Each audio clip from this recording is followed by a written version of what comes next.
রাজধানীর মহাখালীতে অবস্থিত সরকারি তিতুমীর কলেজে দুই পক্ষের রক্তক্ষয়ী সংঘর্ষের ঘটনা ঘটেছে। বুধবার দুপুরে কলেজ চলাকালীন সময়ে এই সংঘর্ষের সূত্রপাত হয়। এতে রণক্ষেত্র তিতুমীর কলেজ।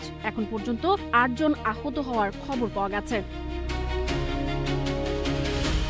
প্রত্যক্ষদর্শী ও ক্যাম্পাস সূত্রে জানা যায়, বুধবার দুপুরে আকস্মিকভাবে দুই পক্ষের মধ্যে কথা কাটাকাটি শুরু হয়। এর কিছুক্ষণ পরেই তা ধাওয়া পাল্টা ধাওয়া ও সংঘর্ষে রূপ নেয়। সংঘর্ষে দেশীয় অস্ত্রের ব্যবহার লক্ষ্য করা গেছে বলে জানিয়েছেন সাধারণ শিক্ষার্থীরা। এই ঘটনায় আহত ৮ জনকে উদ্ধার করে স্থানীয় হাসপাতাল ও ঢাকা মেডিকেল কলেজ হাসপাতালে নিয়ে যাওয়া হয়েছে। চিকিৎসকদের দেয়া তথ্য মতে আহতদের মধ্যে একজনের আঘাত অত্যন্ত গুরুতর এবং তার অবস্থা বর্তমানে আশঙ্কাজনক।